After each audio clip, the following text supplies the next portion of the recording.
자, 오늘 마땅하도다라는 제목으로 말씀 증거하겠습니다. 인사하겠습니다. 우리는 함께 세우는 사랑의 교회입니다. 자, 이제 오늘 사도행전 강의 5번째 시간이죠. 우리가 지난 시간 어떤 말씀들을 나누었습니까? 그리스도의 생애를 통하여 시작된 하나님의 나라의 그 큰 일이 오늘날에는 어디를 통해? 바로 이 교회를 통해서. 그래서 교회를 통해 이 일이 오늘날에도 거침없이 진행될 수 있도록 성령, 그 성령을 보내시겠다라는 약속에 관한 말씀을 나눴죠. 그래서 아버지께서 약속하신 것을 기다리라. 교회는 이 기다림이 있어야 된다. 특별히 그 기다림은 기도하는 기다림이다. 그리고 지난 시간에는 이제 예수님이 승천하시면서 어찌하여 서서 하늘을 쳐다보느냐? 왜 하늘만 쳐다보고 있느냐? 천사들을 통해 이 제자 공동체를 깨우신단 말이죠. 하나님은 오늘날 우리도 깨우고 계세요. 왜 그것만 쳐다보고 있느냐? 왜요? 주님은 승천하셨지만 우리에게 맡겨주신 무엇이 있기 때문에, 약속이 있기 때문에 그 약속을 붙들고 이제 우리가 기도해야 되고 우리에게 맡겨주신 역할을 감당해야 한단 말이죠. 그래서 이 성도의 정체성, 또한 우리가 감당하는 이 사역의 가치, 또 이와 연계돼서 성령님이 왜 오셔야만 했는가, 성령 강림이 갖는 의미에 대해서 우리가 말씀을 나눴습니다. 그냥 그럭저럭한 일이 아니라고요. 하나님의 나라의 그 큰 일, 사역은, 그리고 아무에게나 맡기신 또 일도 아니다. 존귀한 자들에게 맡기신 존귀한 과업이라고 그랬습니다. 이것을 꼭 여러분들 믿으시길 바라요. 오늘 또 이 기대감과 또 사모함 속에 우리가 사도행전을 펼치기를 원합니다. 여러분 어떻게 준비되셨습니까? 준비가 되셨다면 아멘으로 화답하시기 바랍니다. 준비되셨습니까?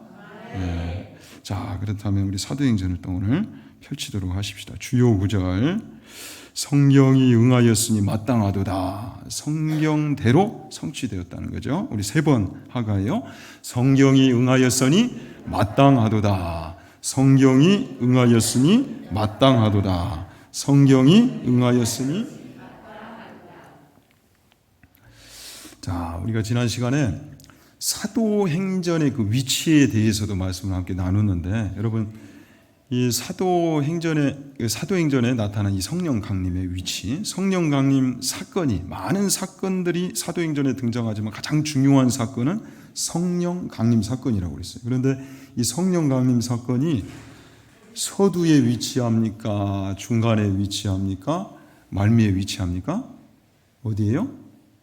결말에 위치해요? 아니란 말이죠. 서두에 위치하고 있어요.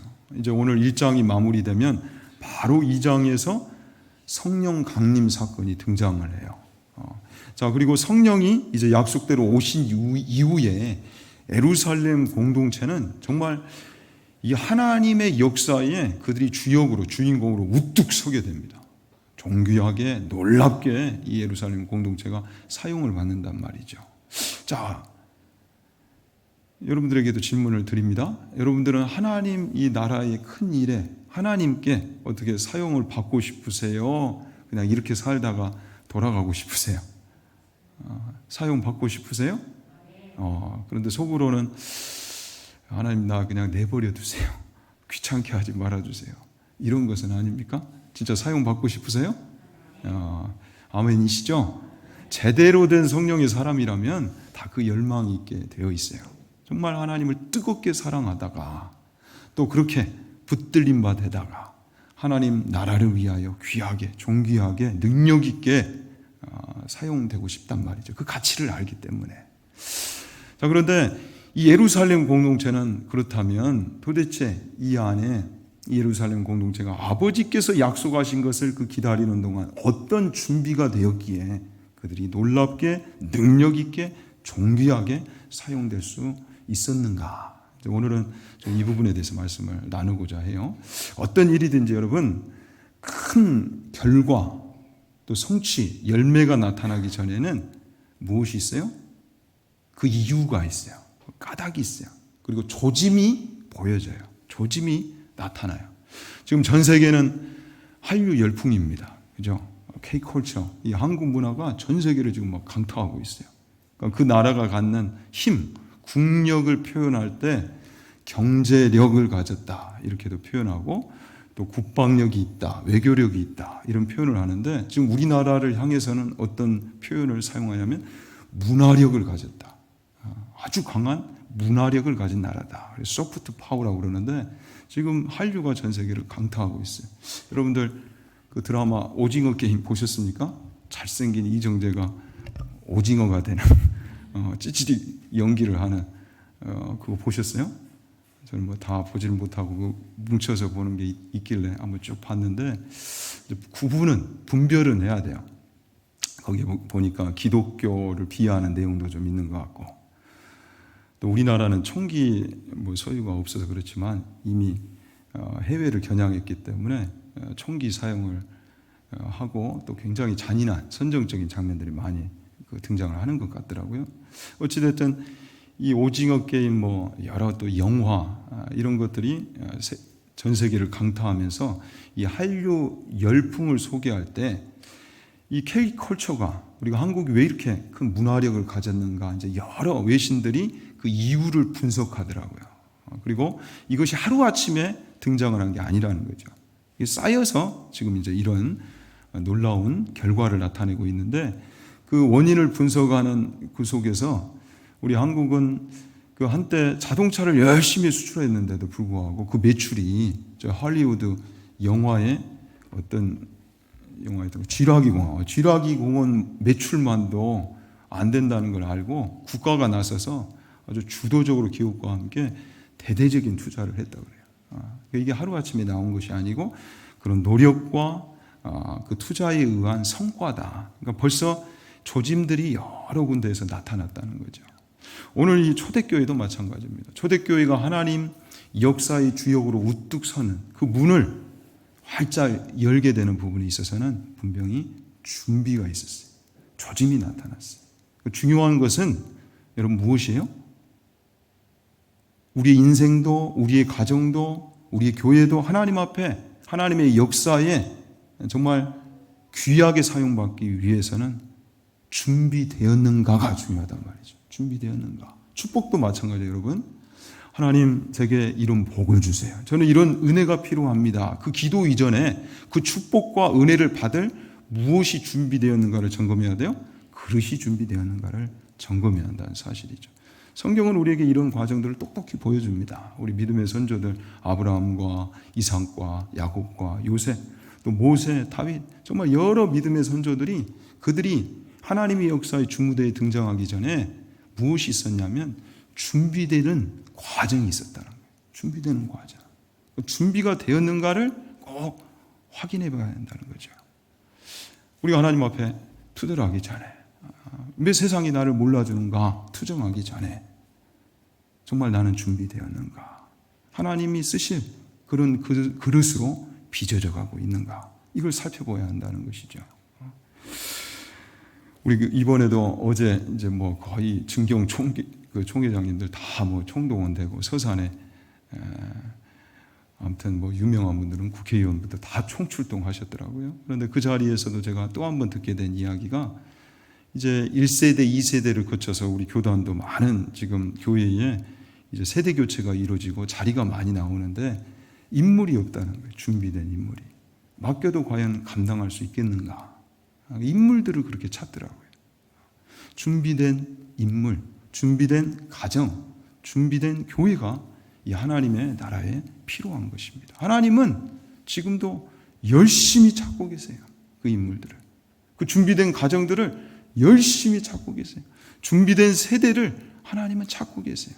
성경은 이 하나님의 열망을 우리에게 잘 보여주고 있습니다. 이사야 6장 8절 말씀, 내가 또 주의 목소리를 들으니 주께서 이르시되 내가 누구를 보내며 누가 우리를 위하여 갈꼬.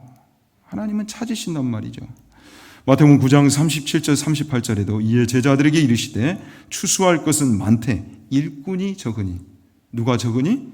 일꾼이 적으니. 그러므로 추수하는 주인에게 청하여 추수할 일꾼들을 보내주소서 하라 하시니라.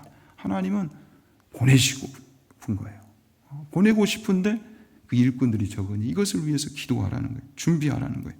누가복음 14장 16절 17절 또 23절 이르시되 어떤 사람이 큰 잔치를 베풀고 많은 사람을 청하였더니 잔치할 시각에 그 청하였던 자들에게 종을 보내어 이르되 오소서 모든 것이 준비되었나이다 하매 주인이 종에게 이르되 길과 산울타리가로 나가서 사람을 강권하여 데려다가 내 집을 채우라. 하나님의 집을 채울 그 종들 가서 강권하여 데려올 수 있는 그 종들, 그들을 하나님은 찾으신단 말이죠. 그래서 아무쪼록 우리가 무엇을 여러분 알아야 되겠어요? 하나님은 준비된 인생, 준비된 가정, 준비된 교회를 사용하시는데 정말 우리 안에 그 준비가 되어 있는가? 이 준비를 향한 갈망이 있어야 되겠죠. 자, 다시 본론으로 돌아와서 본문 안에 여러분 이 예루살렘 공동체는 하나님의 역사에 귀하게 쓰임받는 그 과정 중에 이제 1장을 정리하면서 우리가 2장 성령 강림 사건을 맞이하게 되는데 2장으로 넘어가는 이 그 과정 중에 1장에서 그들이 어떤 조짐들을 지금 보이고 있는가, 그 준비되는 특징들, 그 특징들이 어떻게 나타나고 있는가에 여러분들 주목하시길 바라요. 그래서 한 3가지 정도로 정리해서 말씀을 나누고자 하는데, 자, 우리가 이 특징들을 잘 배우고 우리도 준비될 수 있기를 축원합니다. 자, 먼저는 기도에 집중하는 공동체였다. 이 예루살렘 공동체를 지금 기도하고 있는 이 예루살렘 공동체를 보니까 그냥 기도가 아니라, 자, 어떻게 기도했다? 집중해서 기도했다. 한번 따라합시다. 기도에 집중하는 공동체. 기도에 집중하는 공동체. 예루살렘 공동체는 기도에 집중하는 공동체였어요. 우리가 지난 시간 이 구절을 좀 더 살펴보기로 했죠. 사도행전 1장 14절 말씀 함께 읽습니다. 더불어 마음을 같이하여 오로지 기도에 힘쓰더라. 자, 오로지 무엇에 힘쓰더라? 기도에 힘쓰더라. 오로지 기도에 힘쓰더라. 그냥 기도가 아니었다는 거예요. 집중하여 기도했고 전심으로 기도했다는 거예요. 자, 그러면 이전에는 이 예루살렘 공동체, 제자 공동체가 여러분 기도하지 않았습니까? 이전에도 예수님 따라서 기도했어요. 그들이 기도했어요. 그런데 제자 공동체 안에 이 기도가 뭔가 변화가 생겼다는 거예요. 변화가 생겼다는 거예요. 자, 그런데 어떤 변화였습니까? 그 전에는 그들이 따로 기도했어요. 그런데 더불어 마음을 같이하여, 지금은 흩어진 기도가 아니라 함께 기도하고 있다는 거죠. 한 마음, 한 뜻으로 함께 그들이 기도하고 있다. 자, 이 11 제자를 비롯해서 120명의 이 제자 공동체 안에는 여러분 각양각색의 지금 사람들이 모여 있는 거예요. 출신도 달라요. 신분도 달라요. 직업도 달라요. 그런데도 지금 그들이 어떻게 기도하고 있어요? 이제는 한 목표, 한 마음, 한 믿음을 가지고 그들이 함께 기도하고 있는 거예요. 근데 그냥 기도가 아니라 또 함께 기도하는데 어떻게 기도하고 있다? 전심으로 집중해서 기도하고 있어요. 주신 그 약속 붙들고 아버지께서 약속하신 것을 기다리라. 그들이 지금 기도하는 기다림을 감당하고 있는데 그냥 기도한 것이 아니라 집중하여 기도하고 있다는 고도의 영적 집중력을 지금 그들이 보여주고 있어요. 기도에. 집중하면 여러분들 무엇이 생각나요? 저는 그 돋보기가 생각나요. 햇빛을 쫙 비추면 그 돋보기를 통해서 빛이 모아진단 말이죠. 그냥 우리가 쪼임 받을 때는 모르는데 그 빛을 집중하면 무엇이 납니까? 불이 피어나게 되죠. 우리 기도에도 집중하여 기도할 때 불이 붙게 되는 줄로 믿습니다. 이번에 우리 이장로님 박람회 가니까 아무튼 거기 가면 얼마나 재밌는지 몰라요. 새로운 세상, 신기한 것들을 많이 보게 됩니다. 근데 거기에 이 돋보기 원리를 우리 장로님이 이거를 어떻게 그렇게 하는지 이제 농업에 비닐하우스에 연결해가지고 크게 그 돋보기를 비추어서 이 열을 올리는 이런 발명품을 또 전시를 했더라고요. 출시를 했더라고요. 너무 멋졌어요. 우리 기도에도 이 원리가 필요하단 말이죠. 집중하는 원리. 집중할 때, 함께 집중하여 기도할 때 하나님의 역사에 우리가 쓰임할 수 있게 된다. 지금 우리 교회가 사역에 집중하고 있어요. 생각보다 빨리 우리 사랑의 교회는 지금 코로나 때문에 멈추었던 사역들이 많이 지금 회복되어져 가고 있습니다. 하나하나 전도부터 이제 목장, 또 정착, 양육에 이르기까지 귀한 교회만이 할 수 있는 아름다운 사역들이 지금 하나하나 이루어져 가고 있어요. 얼마나 감사한지 몰라요. 지난주 이제 또 이번 주까지 걸쳐서 전도 프로젝트 전도가 진행되고 있는데, 지난주에는 7분의 영혼에게 전화가 갔어요. 그러니까 전화가 다 간다고 해서 다 복음을 영접하는 것은 아니에요. 어느 한 분은 거절하셨더라고요. 근데 7분 중에 한 분은 연락이 또 안 됐고, 근데 5분은 다 결신을 하셨어요. 예수님을 영접했고, 그 중에 또 3분은 교회를 출석하고픈 그 마음을 표현하셨더라고요. 우리가 집중할 때 이 사역에도 열매가 나타나는 거예요. 그런데 한 가지, 우리가 함께 더 달려가야 할 것이 있고 집중해야 될 것이 있는데, 여기 있는 목사에게마저도 개인적으로 늘 고픈 게 무엇이냐 할 때 바로 기도예요. 기도가 너무 중요하기 때문에 우리가 지난 시간에도 살펴보았듯이 성도의 정체성, 성도라는 존재는 어떤 존재인가 할 때에 성도는 어떤 존재예요, 여러분? 무엇과 무엇으로 빚어지는 존재? 성령과 기도로 빚어지는 존재다. 기도가 그만큼 중요하다는 거죠. 우리 성도의 존재와 직결되는 것이 바로 기도라는 거예요. 우리는 기도를 통해서 빚어지고 기도를 통해서 성장되기 때문입니다. 기도가 그렇게 중요해요. 우리 예수님도 중요한 일이 있으실 때마다 무엇 하셨다? 기도하셨다. 그래서 우리가 기도의 중요성을 늘 나눌 때에 이 표현을 썼습니다. 자, 기도를 대신할 수 있는 것은 있다, 없다? 없다. 기도는 기도로 채워야 하고, 기도는 기도로 풀어야 한다. 기도해야 돼요, 기도. 그래서 일주일에 적어도 한 번은 우리가 새벽을 깨우자. 매일 깨워야 되는데. 근데 우리 교회의 기도에 이 불을 지피기 위해서 함께 모여 기도할 때 역사가 일어나기 때문에, 그리고 이 기도가 준비된 그 공동체를 하나님이 사용하시기 때문에 우리가 함께 집중해서 기도할 필요가 있는데, 가족사랑, 금요 새벽 기도에 그 시간을 한번 지켜보자, 나아가보자. 아무튼 지금 더 그 자리를 찾으셔야 할 분들이 많이 계셔요. 오셔야 돼요. 기도해야 돼요. 저도 더 기도하겠습니다. 강단에서 이렇게 말씀을 전하고 그 말씀을 이루지 못하는 것은 능력이 없어요. 더 앞에서 본을 보이겠습니다. 함께 기도합시다. 그런데 기도를 준비할 때 하나님이 그 공동체를 귀하게 쓰신단 말이죠. 그리고 그냥 기도가 아니라 고도의 영적 집중력을 가진 기도. 그때 하나님 나라의 그 역사의 문을 열 수가 있다. 그 중요한 것이요, 기도한다는 것은 여러분, 하나님이 보실 때는 내 자녀가 기도한다라는 것은 그 자체가 하나님을 찾는 것이기 때문에 하나님 입장에서는 그게 하나님을 인정해 드리는 거예요. 하나님을 인정해 드리는 거예요.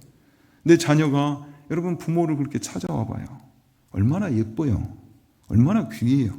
그것처럼 계속 나를 찾는다는 거, 그 자체가 믿음의 표현인 것이고요. 하나님 입장에서는 그것이 그렇게 깊을 수가 없어요. 그러니까 기도는 하나님을 인정해 드리는 믿음의 표현이에요. 누가복음 18장 27절에 그래서 이르시되 무릇 사람이 할 수 없는 것을 누구는 하실 수 있다? 하나님은 하실 수 있느니라. 마가복음 9장 23절에도 예수께서 이르시되 할 수 있거든이 무슨 말이냐, 믿는 자에게는 능히 하지 못할 일이 없느니라.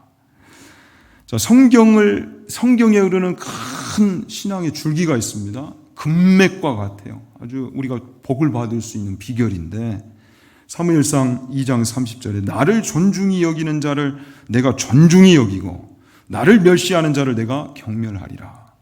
여러분, 성경 전체를 어찌 보면 요약해 놓은 말씀이죠. 하나님은 누구를 존중히 여기신다? 하나님을 존중히 여기는 자를. 근데 특별히 무엇을 통해? 기도를 통해 하나님을 열심히 찾고 하나님 앞에 기도하는 자, 그 자체가 하나님을 존중히 여겨드리는 것이라고요. 그래서 우리 힘으로는 할 수 없어요. 근데 하나님을 믿기에 하나님을 찾는 거예요. 그 믿음이 있는 자, 우리는 할 수 없지만 하나님은 하실 수 있다라는 그 믿음 때문에 집중하여 기도하는 자, 집중하여 기도하는 가정, 집중하여 집중하여 기도하는 공동체, 교회, 그 공동체를, 그 인생을 하나님은 사용하시겠다는 거예요. 이 약속이 있어요, 여러분. 그래서 이 약속 붙들고 우리는 기도해야 되는 거예요. 그런데 기도할 때, 기도를 준비할 때 하나님은 우리를 써주실 줄로 믿습니다. 하나님은 준비된 자를 여러분 사용하십니다. 무엇이 준비되어야 할 때에 먼저는 무엇이 준비되어야 된다? 기도가 준비되어야 된다. 기도가 준비되어야 된다. 자, 두 번째, 이 하나님이 정말 귀하게 아름답게 사용하셨던 예루살렘 공동체 안에 또 어떤 조짐이 보였는가 할 때에 따라서 한번 해봅시다. 말씀으로 치유하는 공동체. 말씀으로 치유하는 공동체. 말씀으로 치유하는 공동체, 또 이 특징이 나타나는, 이 조짐이 보였어요. 자, 예루살렘 이제 공동체는 기도하는 중에 또 하나의 이 특징을 우리 가운데 보여주고 있는데, 그들이 이제 기도하면서 하나님이 이제 그들을 깨우세요. 특히 이제 베드로 사도에게 이것을 자꾸 생각나게 하시는 거예요. 감추고 싶었고, 내면하고 싶었고, 생각하기 싫었던 문제인데, 기도하는 중에 하나님이 자꾸 생각나시게 하는 문제가 있었는데, 여러분 그것이 무엇이었어요? 바로 이 가룟 유다 문제였어요. 가룟 유다. 3년 동안 동고동락하면서 스승이었던 예수님을 그들이 함께 쫓았는데, 예수님의 이 십자가 사건을 통해서 제자 공동체가 완전히 뿔뿔이 흩어졌습니다. 가룟 유다는 예수님을 은 30에 팔았어요. 나머지 제자들도 다 도망자 신세가 됐어요. 그런데 부활하신 예수님이 다시 이 제자들을 찾아와 주셨단 말이죠. 나머지는 다 돌아왔는데 누가 돌아오지 못했어요? 가룟 유다가 돌아오지 못했어요. 그 내용이 17절, 18절, 19절에 소개가 됐죠. 이 사람은 몰래 우리 수 가운데 참여하여 이 직무의 한 부분을 맡았던 자라. 이 사람이 불의의 삭스로 밭을 사고 후에 몸이 곤두박질하여 배가 터져 창자가 다 흘러나온지라. 이 일이 예루살렘에 사는 모든 사람에게 알리어져 그들의 말로는 그 밭을 아겔다마라 하니 이는 피밭이라는 뜻이라.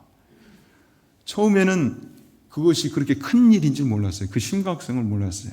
알았더라면 예수님을 팔지 않았겠죠. 그런데 그 죄가 엄청난 죄라는 것을 알고 이 가룟 유다가 그만 스스로 목숨을 끊고 말았어요. 정말 비참한 말로죠. 이 내용을 보면 얼마나 무서울 정도로 비극입니까? 이번에 어제 서산 본향교회에 이렇게 다녀오면서 참 감동이 되었던 것이, 저도 12년 동안 그곳에 몸을 담았잖아요. 젊음을 그곳에 쏟았어요. 때로는 몇 달 동안 2시간씩 자면서 병원 실려가면서까지 그렇게 사역을 했던 그 추억이 있는 곳인데 참 감회가 새롭더라고요. 그때 이제 전도했던 분들이 과연 지금도 그 자리를 지키고 계실까? 그것이 저는 궁금했어요. 함께 개척교구했고 계속 이어서 교구를 했던 그분들이 과연 그 자리에 계실까? 참 궁금했어요. 목회적 윤리 때문에 저는 연락을 안 해요. 그런데 가보았더니 있는 거예요. 참 이제 우리 목사님들 다 인사하고 우리 성도님들을 인사하는데 그분들이 참 목사님, 우리가 목사님 덕분에 여기 있습니다 하고 우시는데요. 저도 울컥했어요. 아니요, 우리 주님 덕분이고요. 우리 집사님이 그 자리 지키신 겁니다. 감사합니다. 너무너무 참 감사하더라고요. 너무너무 감사했어요. 근데 이렇게 좋은 소식만 있는 것이 아니라 안타까운 소식도 제가 들었는데, 그 어느 가정이었냐면 새 가족으로 이렇게 오셔서 잘 그 세움을 받았어요. 그러던 중에 어디에 끌려갔느냐? 신천지에 끌려갔어요. 미혹되어 가지고 신천지에 가서 자녀들까지도 신천지에 넘어가고, 그래서 완전히 남편과 이혼하고 가정이 완전 파토가 나는 그런 안타까운 가정이 있었어요. 제가 참 그 가정을 이 신천지에서 빼오려고 정말 많이 찾아갔습니다.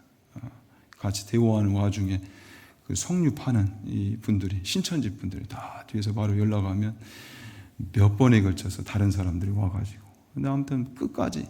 근데 나중에 이분이 그 서산 지부를 담당하는 신천지 대표까지 왔어요. 저는 뭐 이분이 사람으로 그때 당시는 안 보여, 마귀로 보고 이 사람은 뭐 그냥 이야기 껴주지도 않고 그럴 정도로, 아니 어떻게 이런 데 넘어가냐.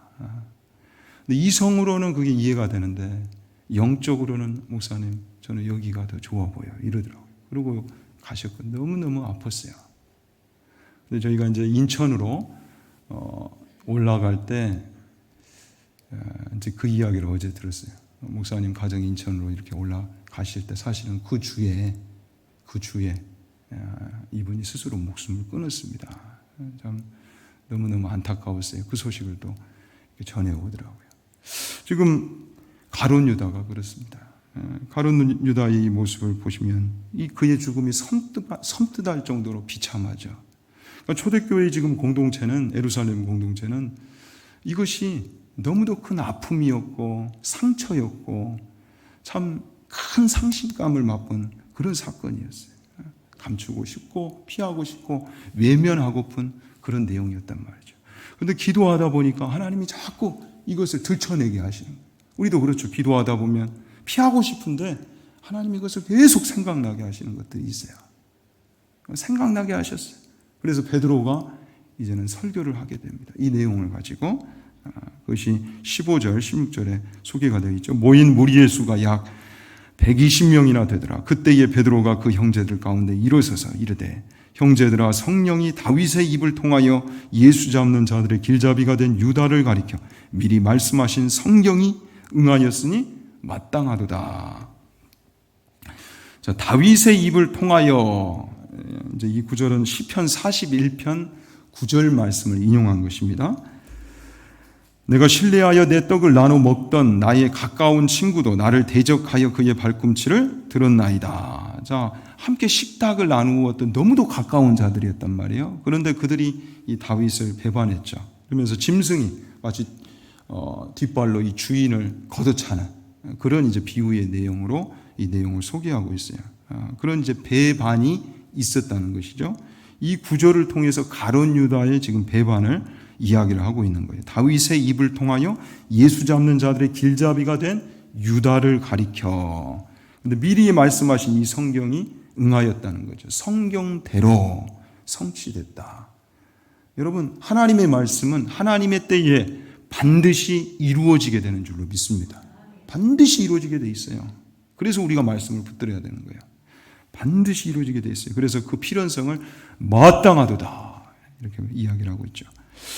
또 20절에 시편에 기록하였을 때 그의 거처를 황폐하게 하시며 거기 거하는 자가 없게 하소서 하였고 또 일렀을 때 그의 직분을 타인이 취하게 하소서 하였도다. 여기서는 시편 69편 25절 말씀과 시편 109편 8절 말씀을 인용하고 있는데요. 자, 그들의 거처가 황폐하게 하시며 그들의 장막에 사는 자가 없게 하소서. 자, 그래서 그의 거처를 황폐하게 하시며 거기 거하는 자가 없게 하소서 이렇게 인용을 했단 말이죠. 자, 이것은 압살롬의 그 반역을 도왔던 이 아히멜렉 그 아히도벨의 일당들 그들을 하나님 멸하여 달라고 다윗이 기도하는 그 내용이에요. 그리고 시편 109편 8절에 그의 연수를 짧게 하시며 그의 직분을 타인이 빼앗게 하시며 그래서 원수들이 감당했던 그 자리를 그 직분을 이제 다른 이들로 하여금 대체하게 해달라는 또 그 기도를 다윗이 드렸는데 자 베드로는 이 말씀의 기준으로 지금 가룟 유다 사건을 다루고 있단 말이죠. 아주 중요한 부분입니다. 그냥 단순히 무엇대로 감정 따라 상황 따라 이 문제를 해결하는 것이 아니라 반드시 해결해야 할 문제인데 하나님의 말씀을 붙들고 이 문제를 해결해 갔다는 거예요. 여러분 우리가 코로나 상황 속에서도 굉장히 중요한 부분이 우리가 이제 땅의 가치관으로 살아서는 안 된다라는 경종을 하나님 우리 가운데 울려주신 거예요. 이 사건이. 그냥 천년만년 너희들 이 땅에서 살 것처럼 그렇게 살지 말아라. 분명히 그때가 오고 있다. 생명의 주관자 되신 하나님께서 우리 가운데 지금 말씀하고 계신단 말이에요. 그런데 왜 이 땅에서 모든 것을 막 걸려고 하는 그런 인생처럼 사냔 말이죠. 우리가 그래서 기도할 때 우리의 시선이 옮겨지게 되는 겁니다. 땅에서 누구에게로? 하나님께로. 땅의 인생에서 하늘의 인생으로 우리가 옮겨지게 되는 거예요. 그래서 기도가 그렇게 중요하고 자 하늘의 인생으로 사는 그 부분에 있어서 그 기준이 지금 어디에 다 사실은 녹아들어 있어요. 이 말씀 속에 녹아들어 있어요. 그 해답이 말씀 가운데 있단 말이죠. 그리고 이 12제자 이 숫자가 갖는 그 상징성은 여러분 굉장히 중요해요. 12이라는 것은 완전수인과 동시에 더 중요한 내용은, 자, 구약에서는 선민 이스라엘이 어땠어요, 여러분? 12지파였죠. 그런데 이제 신약에 와서는 영적 이스라엘인 교회, 이 교회의 기반이라고 할 수 있는 이 12제자. 예수님이 그래서 이 12제자들을 부르시고 세우셨단 말이에요. 그런데 그 12제자 공동체에 지금 결혼이 발생한 거예요. 그래서 이 문제, 이제 본격적으로 주님의 이 지상 명령을 수행을 해야 되는데, 이 문제 아파도 해결해야 되는 거예요. 책임감을 가지고 해결을 해야 되는 거예요. 우리 인생도 마찬가지예요. 해결해야 할 문제가 있단 말이죠. 그런데 무엇을 핑계대고 무엇을 핑계대고 외면하고 밀어두고 감추고 싶은 그러한 우리의 모습은 아닌가. 그런데 기도하면, 다시금 말씀으로 돌아가면 분명히 하나님이 이것을 해결해 주실 은혜가 있다. 제가 그래서 설교를 이렇게 하는 까닭이 여기 있습니다. 여러분 진짜 말씀 구절을 많이 인용하잖아요. 어찌 보면 귀에 즐거운 설교는 아니에요. 그런데 감사하게도 우리 교회는 생각보다 조시는 분들이 별로 없으셔. 그리고 예배가 끝나고 나서도 제가 참 우리 성도님들 잘 만났다 하는 생각을 갖는 것이, 우리 성도님들 한 분 한 분이 목사님 은혜 받았어요. 아무튼 그게 진심인지 아닌지는 모르겠으나 그렇게 말을 해 주셨을 때 제가 얼마나 큰 목사로서는 큰 격려를 받는지 모릅니다. 저희 동기 목사 보니까 목회자가 언제 가장 상처를 받을까 할 때 저는 그때 상처를 받을 것 같은데, 참 거기는 소화력도 좋아.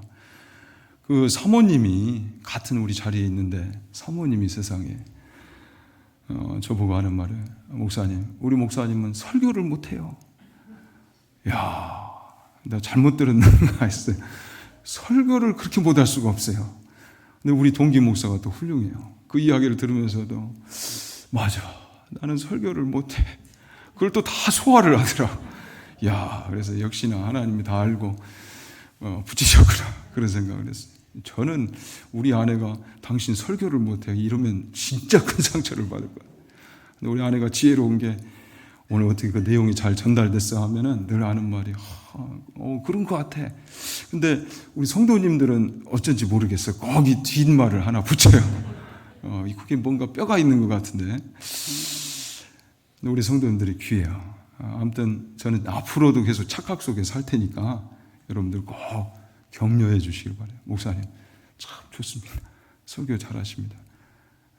아무튼 그거 믿고 아무튼 더 담대하게 힘있게 설교를 하고자 합니다. 그런데 그냥 어떤 여러 내용들을 전하기보다 우리 인생의 해결책은 어디에 있다? 바로 말씀 안에 있다. 지금 초대교회가 이 베드로의 설교를 듣는 순간 여러분 어떠했을 것 같아요? 그 마음의 응어리가 확 풀리지 않았겠습니까? 아팠는데, 힘들었는데 말씀 안에 보니 그 해결책이 있는 거예요. 하나님이 이 구약 말씀에 우리만 이런 상황들을 겪는 것이 아니라 우리 믿음의 선조들도 그와 비슷한 상황들을 겪었었는데 그런 과정들을 풀어나가는 이 실마리를 말씀 속에 다 기록해 놓으셨구나. 말씀 안에 있구나. 말씀 안에 답이 있구나. 그것을 붙들었을 때에 그들이 얼마나 큰 회복을 맛보았겠습니까? 우리도 마찬가지예요. 답답하고 힘들고 방황하고 어려울 때 어디로 돌아가야 된다? 말씀으로 돌아가야 된다. 말씀이 우리 인생의 답이 되고 말씀이 우리를 치유해 주신 줄로 믿습니다. 말씀 안에 답이 있어요, 여러분. 사람이 전하는 것은 위로예요. 말 그대로 위로예요. 해결책은 될 수 없어요. 제가 이전에도 여러 번 말씀드렸죠. 신중히, 저는 똑똑히 기억해요. 바로 그 다음날 응급수술 들어갈 때 그 군의관이 한 말, 신중히 장애를 입을 수 있어. 좀 마음의 준비를 했으면 해. 한 번도 예상 못했던 상황이 들이닥친 거예요. 내가 장애를 입고 앞으로 살아간다? 어떻게 감당해야지? 하나님 감당할 만한 시험을 주신다고 그랬지 않습니까? 이건 좀 감당이 잘 안 되는데 성령님 지금부터는 저와 함께 해주셔야 됩니다. 정말 많이 기도했어요. 7개월 동안 밥 먹고 약 먹고 주사 맞고 하는 시간 이외에는 거의 교회 가서 엎드렸던 것 같아요. 그때만큼 무섭게 기도할 때가 또 어디 있었는가 할 만큼 많이 기도했어요. 집중해서 기도했어요. 저희 아버지가 그런데 한 달 동안 제가 걱정하실까 봐서 이 소식을 안 알려드렸어요. 근데 형제들을 통해서 그 소식을 접해 듣고 너무너무 참 경노하시더라고요. 전화 왔는데 야 어떻게 그걸 다 감추냐. 근데 그게 사랑인 걸 알죠. 그 자체가 위로죠. 근데 무엇은 안 돼요? 해결책은 아닌 거예요. 상황은 그대로예요. 그래서 말씀 붙들고 약속 붙들고 많이 기도했어요. 그런데 약속 붙들고 기도했더니 여러분 여기 제가 서 있어요. 열심히 월요일 날에는 등산도 한다니까요. 이 다리 유지하려고. 말씀 속에 여러분 답이 있는 줄로 믿습니다. 말씀 속에 치유의 은혜가 있는 줄로 믿습니다. 그래서 우리 교회 공동체는요, 치유하는 공동체가 되어야 할진데 특별히 우리가 어디 앞에 서야 되겠다? 말씀 앞에 서야 되겠다. 그래서 우리가 지금 감당하고 있는 이 큐티 운동 또 그 은혜를 나누는 목장이 너무너무 중요한 거예요. 이 사역이. 말씀 앞에 서야 돼요. 말씀을 통해 하나님이 우리를 찔러 쪼개기까지 하는 그 은혜를 부어주시기 때문에 말씀 앞에 서야 돼요. 서로가 함께 서야 돼요. 함께 이 말씀 앞에 설 수 있도록 격려해 줘야 돼요.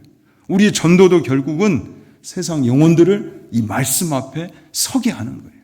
하나님의 말씀 앞에 서서 세상에서 맛보지 못했던 그 원대한 사랑, 끝이 없는 사랑, 헤아릴 수 없는 사랑, 그 하나님의 사랑을 맞닥뜨리면서 그 영혼이 소망을 얻을 수 있도록 나 같은 인생에게 어떻게 아들을 다 내어주시는가. 내가 이제는 그 사랑 붙들고 일어서야 되겠구나. 포기해서는 안 되겠구나. 주님이 나를 위해서 죽어주셨는데 말씀 속에서 복음 속에서 그 예수님을 만날 때 진정한 인생의 변화가 일어나는 거예요. 이 놀라운 일을 감당하는 것이 바로 교회예요. 우리예요. 성도예요. 그런데 이 조짐들이 지금 이 초대교회 가운데 나타났어요. 사랑하는 여러분, 우리 교회 안에도 우리가 이제 코로나 시대를 접고 하나하나 사역을 이루어감에 있어서 이 조짐들이 나타났으면 좋겠습니다. 정말 기도에 집중하는 공동체, 말씀으로 치유하는 이 사역을 정말 능력 있게 감당하는 공동체, 그런 공동체로 일어설 수 있기를 진심으로 축원합니다. 시편 119편 105절 말씀, 우리가 잘 아는 말씀이죠. 이 말씀 두 번 읽으면서 하나님 우리 매일매일의 삶에 이 은혜 있게 해주세요. 이 은혜 있게 해주세요. 자, 두 번 읽습니다. 주의 말씀은 내 발의 등이요 내 길의 빛이니이다. 주의 말씀은 내 발의 등이요 내 길의 빛이니이다. 기도하겠습니다. 하나님 아버지,